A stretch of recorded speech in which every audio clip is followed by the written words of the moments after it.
Okay, Fourier series is used to approximate a periodic function.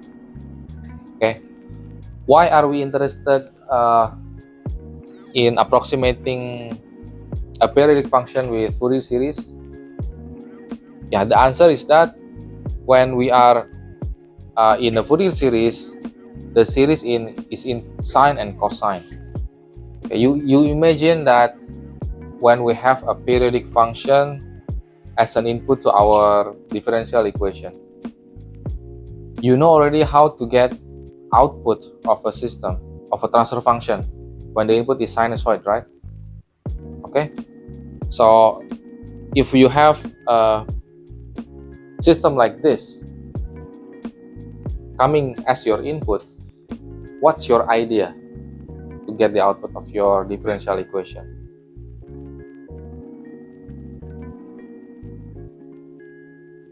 If let's say the you have a system of x dot is equal to 5x plus u, and the u is sawtooth like that. No, this is not sawtooth. Yeah,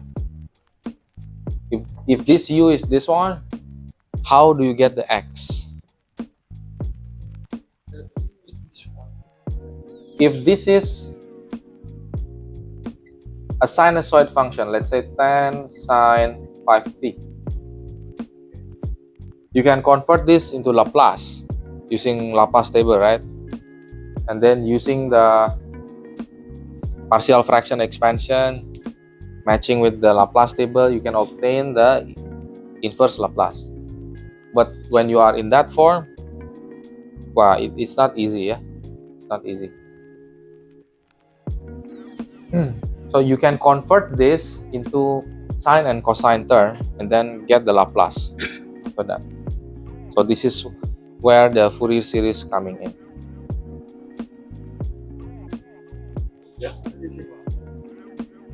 Of later on in the ODE, yeah, in the ODE, but we are not doing the ODE anymore.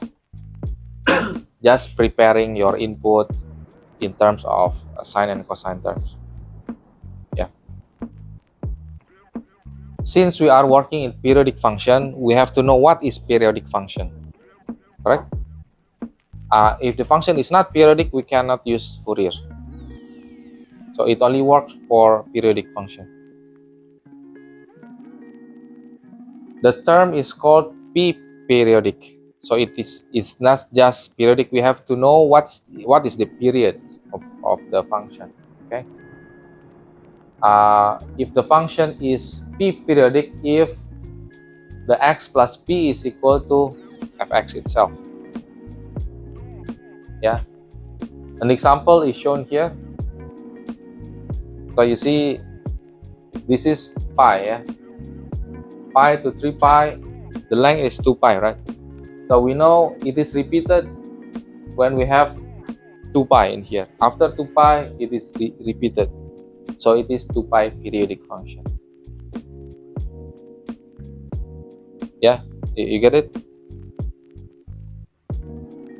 So you see, you just see in here, after how many times or how many x that the value of the function is repeated. Okay, this is 0 in here, repeated again 0, repeated 0, then it becomes 2 pi in here.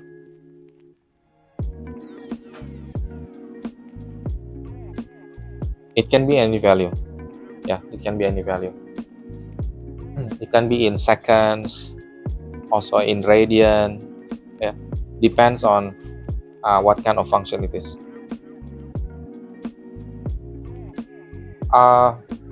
Another example in here, yeah, 2 pi periodic for sine x. Sine of x, you know the sine x function. How it looks like? Sine x. From 0 goes up to 1, go down to the sine. Sine from 0 go up to 1, go down 1 go up to 10 every 90 every 90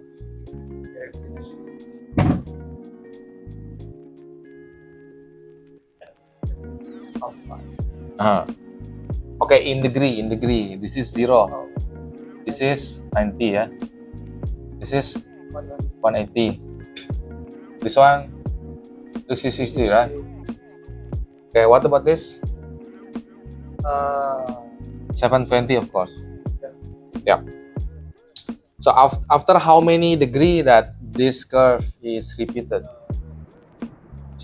90? 360. After 360, then it is repeated. Okay, you see from here to here, it is 360, yeah.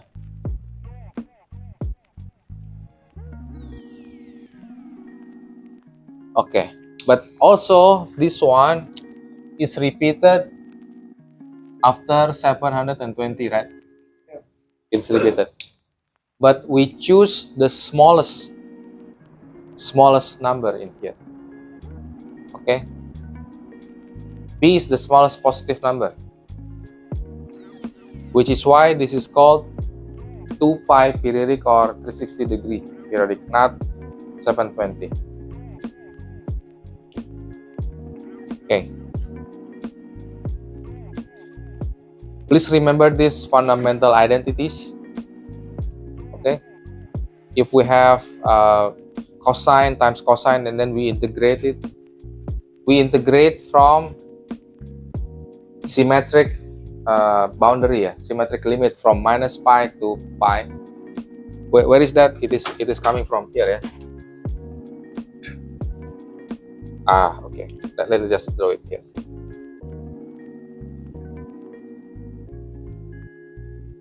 Let's say this is minus 2 pi, this is pi, this is pi, and then 2 pi. When it is sine function, it is doing this, and then it will go this way. Yeah, agree? If it is cosine, how it look like? The cosine. Cosine it's moved back by pi. Okay, this is the cosine.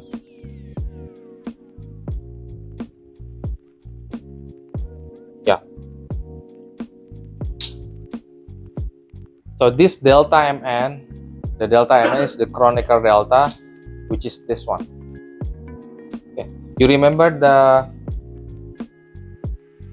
orthonormal factor multiplication? The ui times uj. Okay, that will be the delta ij. Yeah, ui transpose uj, it will be delta ij. Why is that so? That one, yeah. So that means if you have ui, it will be 1. If it is different, it will be 0. Okay.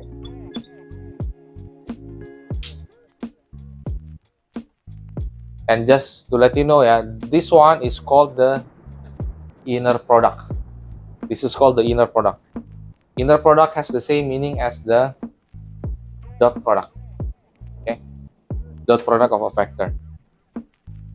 Uj transpose times ui is also Yeah, also 0.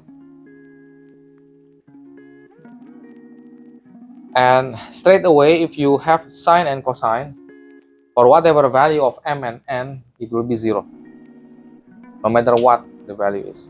Why is that so? Sine and cosine? Sine and cosine. Let's see. Because they are orthogonal. Okay. Yeah, you see when you have orthogonal factors, you take dot product, it will be 0. Okay. Sine and cosine is orthogonal. We will start by proving these identities. No need. You don't need have to prove. Yeah, you are you have enough with proof lah. And then I come to the Fourier series in here. Okay, fx is a0 plus summation of all of this. Okay, this is already the Fourier series. And our job is to find out the A0, AN, and BN in here. What about the L? What is L?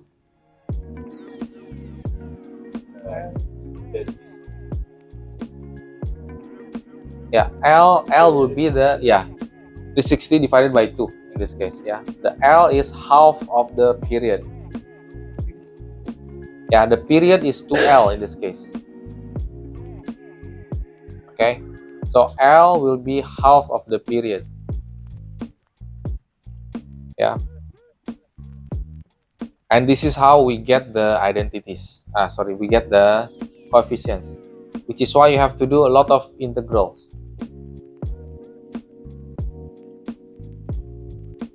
Okay, you remember now? Remember this? Remember that? Not yet, yeah, of course. Next week after you teach us, you will remember.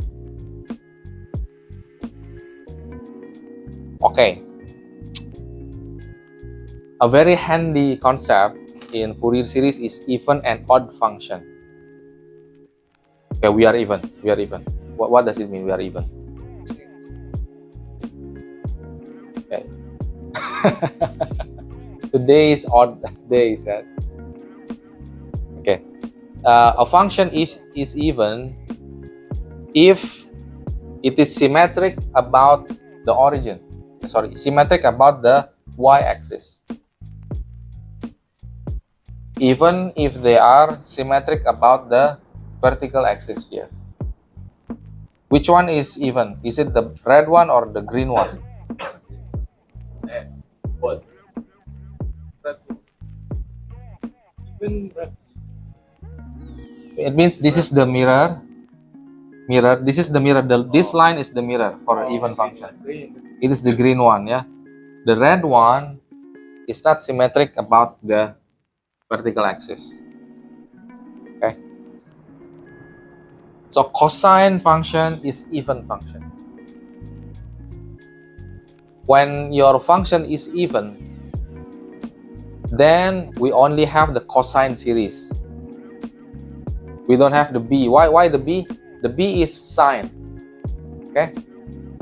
So we integrate cosine times sine, we get 0 just now, yeah. Remember this identity? Integrate sine and cosine, you will get 0. Okay. So bn will be 0 if our function fx is a cosine function. If it is odd, then cosine is gone. Yeah. So for an odd function, it is symmetric about the origin.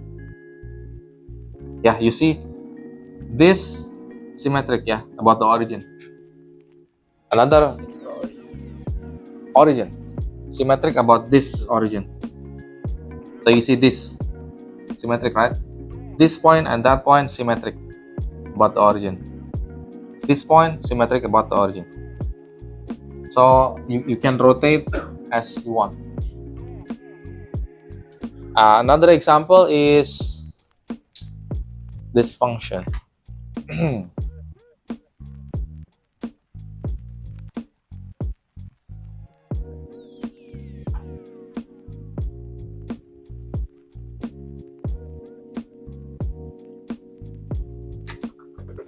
A function of fx equal to x.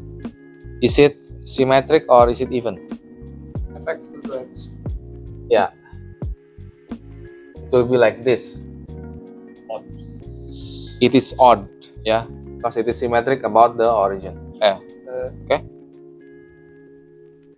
What about x square? How does x square looks like? It will be like this, yeah. Is it even or odd? Yes. It's even. Okay, that's how we evaluate it, yeah. The easiest way is just you plot the graph about the origin. How does it look like? An example is here. Yeah, so I show an example right away. Find the Fourier series of 2 pi periodic function fx of x on minus pi to pi. And then what is the Fourier coefficient of a sine 3x term? So this is the thing, yeah.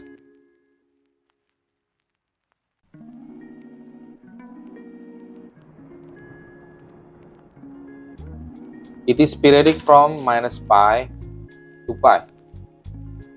So how do we draw it?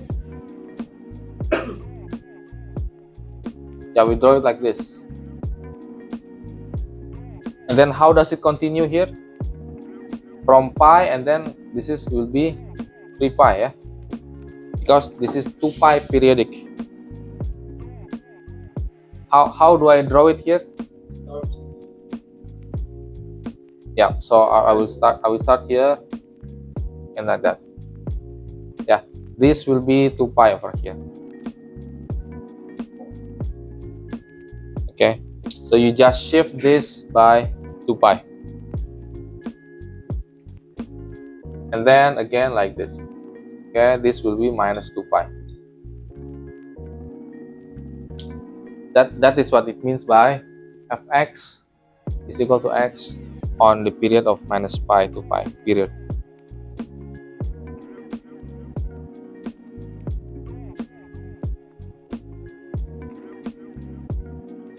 Like this one. So the slope is 1, yeah, slope is equal to 1 and it starts from minus pi to pi. Any question on this?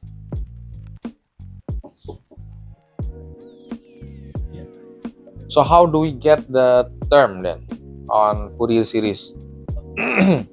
So this will be the term that we have to find out. Okay. This is the even and the odd function. Just now we established that fx equal to x. Is it even or odd? It's odd, okay. Because it is odd, then an is equal to 0. Okay. Yeah, an is equal to 0. A0 is also 0 here. So the only variable left is bn. How do we get bn? We just integrate this.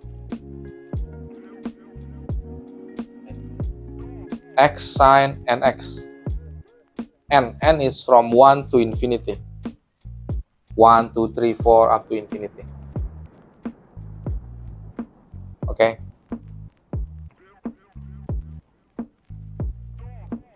So what is the sine 3x term? It is here, yeah. Sine 3x term is here. The coefficient is this one multiplied by that. It's 2/3. The answer is 2/3. Okay. Huh? Yeah. The question asks what is the coefficient of the sine 3x term? Sine 3x is this, right? Yeah. The coefficient is this one, but we multiply with 2. For the constant. So 2 over 3. 2 over 3. Yeah.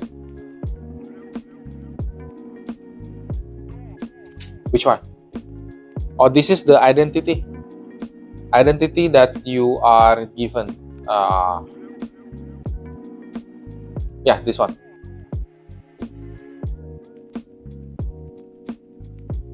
This one. This is the facts coming from trigonometry. Yep.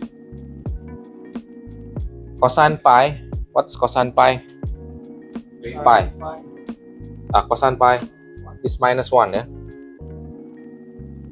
Cosine pi. So when n is odd, it is minus 1, which is why we are using minus 1 to the power of n. Okay.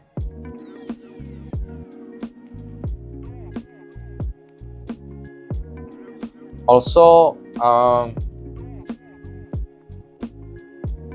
from cosine n pi to this, yeah, minus 1 power n, you can also take n equal to 1, 2, 3, and then compute this.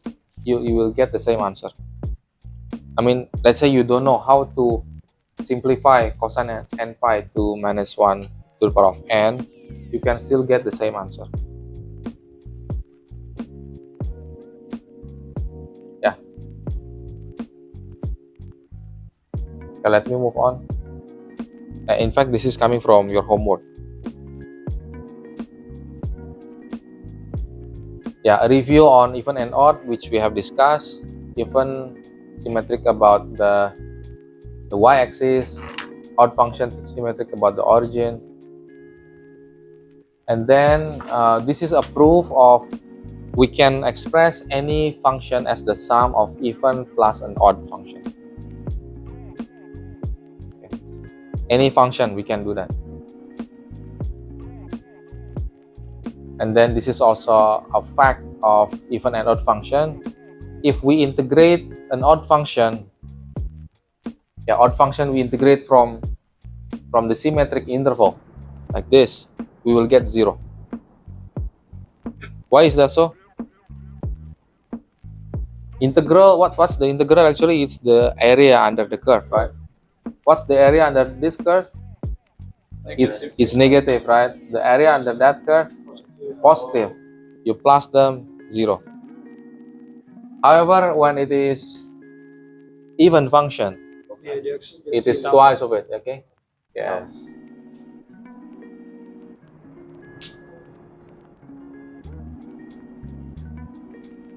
Yeah, we multiply by 2, but then we can reduce the limit from 0 to a. Oh, yeah. Yeah, sometimes you find this is so petty, peanut. However, when you are doing the integral, once you get the limit of integral, from minus a to a, and then from 0 to a, that can make a big difference. When you put 0 into the equation, it can make your computation easier. Yeah, if you know if it is an even function. Okay. This is also some useful facts of even and odd function. If you have even function multiplied by even function, you will get even. If it is odd times odd, you get even also. If it is even times odd, you will get odd function. Okay, example. Example, yeah? You want example? Yes. Let's say f1x is equal to x. f2x is equal to 2x. Even function or odd function? Huh? Odd function. This one? Odd function. Multiply them. It's 2x squared. It's become even function. Okay?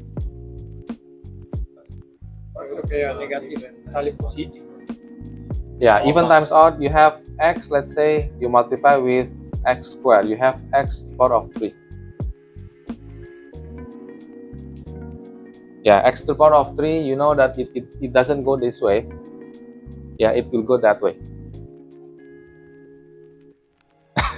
Iya, dan begini. Biasanya yang even pangkatnya 2 tapi Yeah, sine and cosine you can also see how it looks like. Yeah.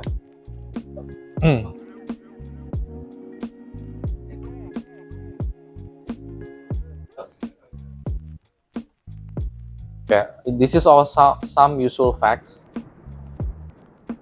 Sine of n pi, whatever value of n, it will be 0. Okay, pi is always there. Yeah, so sine of pi is 0. You multiply pi with any n, it is still 0. What is z in here? No, integer. Z is integer. Natural number is n. So anytime you see the z, that is integer 1, 2, 3, 4, 5. Okay. So we don't put n equal to 1.1. No. It is stated here, it is integer. Okay. Cosine square x.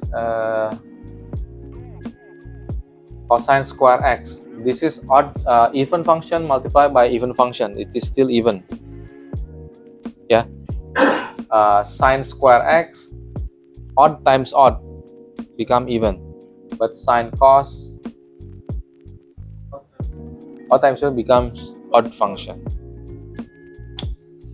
Okay.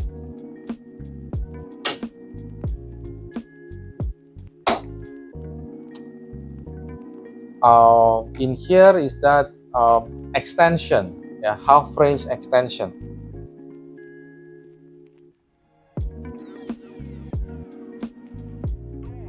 Let's say we have a function and then we want to extend the function to become a periodic function.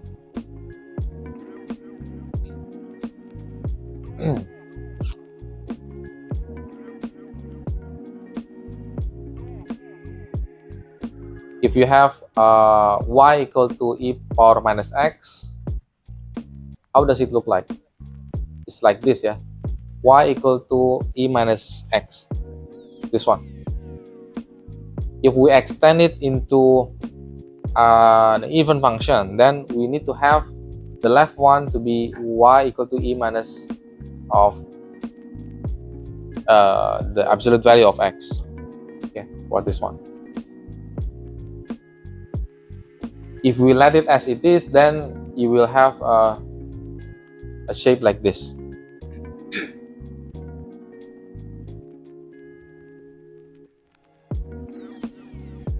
So a good convergence is like this, yeah.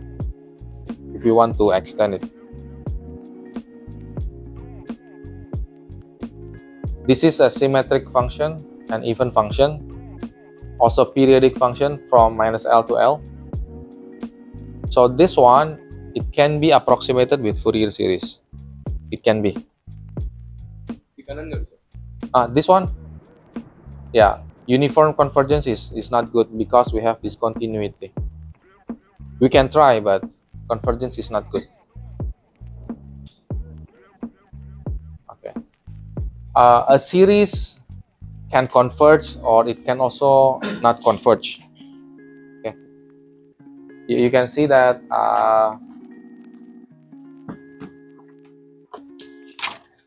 here, yeah, you see this summation. If it converges, then you can replace all of the series by just one term. That it means by converging series. If it doesn't converge, then the series just continue until infinity. You get what I mean? One term. You mean by one term? One term means, let's say, the summation of this from n equal to 1 to infinity, you replace by, let's say, 3x. You replace by 5 or replace by 10. That it means by 10%. Yeah. If this not convert, you add more variables. Yes. Let's say this is the value of n, yeah. This is from 1, 2, 3. Your term, if it converts, then it will be here, let's say like this, and then come to here, and then this is converging.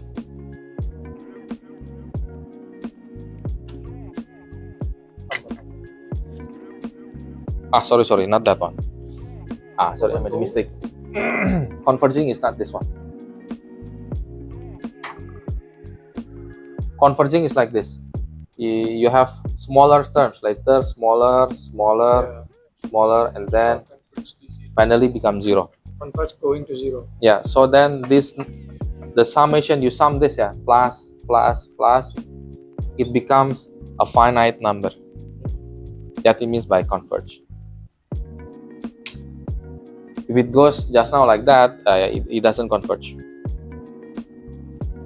The worst case is that